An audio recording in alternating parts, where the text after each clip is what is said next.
మరీ ఇతర దేశాల్లో లేని అత్యంత అద్భుతమైన దేవాలయాలు మన భారతదేశంలో మాత్రమే ఉన్నాయి. అలాంటి అద్భుతమైన దేవాలయాల్లో ఒకటి శ్రీ వెంకటేశ్వర స్వామి దేవాలయం తిరుపతి. దాదాపుగా రోజుకి కొన్ని వేల మంది భక్తులు శ్రీ వెంకటేశ్వర స్వామిని దర్శించుకోవడానికి ఇక్కడికి వస్తారు. డిసెంబర్ 1 కొత్త సంవత్సరం రోజు మాత్రం దాదాపుగా ఒకటే రోజు 70,000 మందికి పైగా భక్తులు ఈ ఆలయాన్ని దర్శించుకోవడానికి వస్తారు. సంవత్సరానికి 8,000 కోట్ల రూపాయలు కేవలం ముడుపుల ద్వారా వస్తుంది. ఇంతలా ఆదాయ ప్రాముఖ్యత మరే ఇతర దేవాలయానికి కూడా లేదు. ఈ ప్రత్యేకత కారణంగానే ప్రపంచంలోనే అత్యంత ధనిక దేవాలయంగా మరియు అంతేకాదు ఎక్కువ మంది సందర్శించే దేవాలయంగా కూడా గిన్నిస్ వరల్డ్ రికార్డ్ని సొంతం చేసుకుంది. మరి ఇంతలా ప్రాముఖ్యతను దక్కించుకున్న ఈ దేవాలయం చరిత్ర ఏమిటి? ఈ దేవాలయాన్ని ఎవరు స్థాపించారు? ఈ ఆలయంలో స్వామివారు ఎలా కొలువై ఉన్నాడనే విషయాలు డీటెయిల్ గా ఎక్స్ప్లెయిన్ చేస్తాను. సో ఈ వీడియో లాస్ట్ వరకు చూడండి. అసలు ఈ దేవాలయం ఇక్కడే వెళ్ళడానికి కారణాలేంటి, మన పురాణాల్లో ఏముందో తెలుసుకుందాం. సప్త ఋషుల్లో ఒకరైన భృగు మహర్షి మహావిష్ణువుని కలవడానికి వస్తాడు. మహావిష్ణువు శేషనాగుపై తన భార్య అయిన లక్ష్మీదేవి ఒడిలో నిద్రిస్తూ ఉంటాడు. భృగు మహర్షి వచ్చిన సంగతి మహావిష్ణువు గమనించడు. అలా గమనించకపోవడంతో భృగు మహర్షికి కోపం వచ్చి మహావిష్ణువు గుండెలపై తంతాడు. అలా తన్నడం వల్ల మేల్కొన్న మహావిష్ణువు భృగు మహర్షి కాళ్ళకు నమస్కరించి భృగు మహర్షికి గొప్ప ఆతిథ్యం ఇస్తాడు. దాంతో లక్ష్మీదేవికి తనని పరోక్షంగా అవమానించినట్టు అవుతుంది. వెంటనే విష్ణుమూర్తితో గొడవపడి భూలోకంలో ఉన్న కార్వీర్కి వస్తుంది. కార్వీర్ అనగా ఇప్పుడు ఆంధ్రప్రదేశ్ లోని కొల్హాపూర్ గా పిలువబడి ఈ ప్రాంతానికి లక్ష్మీదేవి వస్తుంది. అందుకే ఇక్కడ ప్రజలు కొల్హాపూర్ దేవతగా లక్ష్మీదేవిని పూజిస్తూ ఉంటారు. అయితే ఇంతలో శ్రీనివాసుడు లక్ష్మీదేవి తనని విడిచిపెట్టి వెళ్ళిపోయిందని తనని వెతకడానికి భూలోకానికి శ్రీనివాసుడు అనే ఒక మానవ రూపంలో వస్తాడు.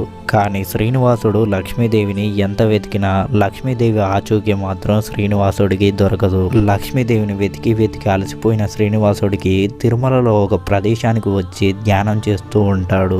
అలా ధ్యానం చేస్తున్న సమయంలో శ్రీనివాసుడి చుట్టూ ఒక పుట్ట సైతం ఏర్పడిపోతుంది. తన కోసం తపస్సు చేయడం చూసిన లక్ష్మీదేవి విష్ణుమూర్తికి ఎలాగైనా సహాయం చేయాలని అనుకుంటుంది. శివుణ్ణి, బ్రహ్మదేవుణ్ణి విష్ణుమూర్తికి సహాయం చేయమని లక్ష్మీదేవి ప్రాధేయపడుతుంది. దాంతో శివుడేమో ఆవుగా, బ్రహ్మేమో దూడగా మారి అక్కడ ప్రాంతపు చోళరాజు అయిన పశువుల మందలో వీరు కలిసిపోతారు. అయితే ప్రతిరోజు పశువుల మందతో పాటుగా వచ్చి విష్ణుమూర్తి ఉండే ప్రాంతానికి వెళ్లి ఆ ఆవు తన పాలని పోస్తుంది. ఇలా ప్రతిరోజు జరగడంతో అది గమనించిన పశువుల కాపరి ఆ ఆవును కొట్టడానికి తన చేతిలో ఉన్న కర్రని విసురుతాడు. విష్ణుమూర్తి ఆ ఆవును కాపాడటానికి ఒక్కసారిగా పుట్టలోంచి బయటికి వస్తాడు. అలా బయటికి రావడంతో ఆ కర్ర దెబ్బ అనేది నేరుగా విష్ణుమూర్తి తలకు తగులుతుంది. అలా తగలడంతో ఆ కాపరిని విష్ణుమూర్తి నువ్వు వెంటనే చనిపోతావని శపిస్తాడు.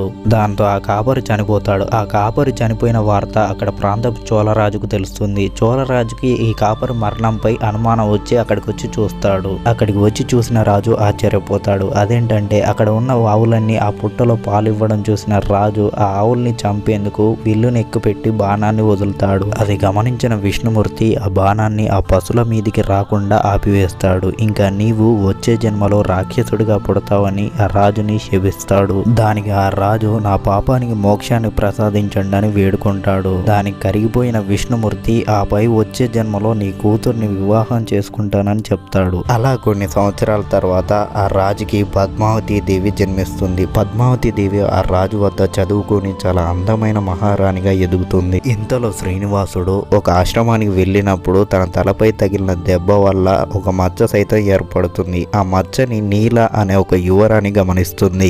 ఆమె తన జుట్టులో సగభాగాన్ని తీసి శ్రీనివాసుడు తలపై తగిలిన దెబ్బ వల్ల ఏర్పడ్డ మచ్చ పైన చాలా అద్భుతంగా జుట్టును జత చేస్తుంది. దాంతో శ్రీనివాసుడు ఆమె సాయానికి భక్తికి చెల్లించి ఆమెను ఒక దేవతగా మార్చి భవిష్యత్తులో నా భక్తులు నీ దగ్గర తలనీలాలు సమర్పించుకున్నాకే నా దర్శనం చేసుకుంటారు అని వరమిస్తాడు. అందుకే తిరుమలలో వెంకటేశ్వర స్వామిని దర్శించుకోవాలంటే ముందుగా తలనీలాలు సమర్పించుకోవడం ఆనవాయితీ. అయితే ఇంతలో శ్రీనివాసుడు ఒకరోజు అడవిలో వేటకు వెళ్తుండగా పద్మావతి దేవిని చూస్తాడు. శ్రీనివాసుడు పద్మావతి దేవి ప్రేమలో పడతారు. వీరిద్దరి ప్రేమ కథ పద్మావతి దేవి తండ్రైన ఆకాశరాజుకు తెలుస్తుంది. ఆకాశరాజు వీరిద్దరి ప్రేమని అంగీకరిస్తాడు. అలా శ్రీనివాసుడు ఎంతో వైభవంగా పద్మావతి దేవిని వివాహం ఆడుతాడు. అలా శ్రీనివాసుడు వివాహం చేసుకున్న కొన్ని రోజుల తర్వాత ఈ విషయం లక్ష్మీదేవికి నారదుడి ద్వారా తెలుస్తుంది. ఈ విషయం తెలుసుకున్న లక్ష్మీదేవి శ్రీనివాసుడిని కలవడానికి అంటే తిరుమల కొండలకు వస్తుంది. అక్కడ శ్రీనివాసుడికి పద్మావతికి లక్ష్మీదేవికి మధ్య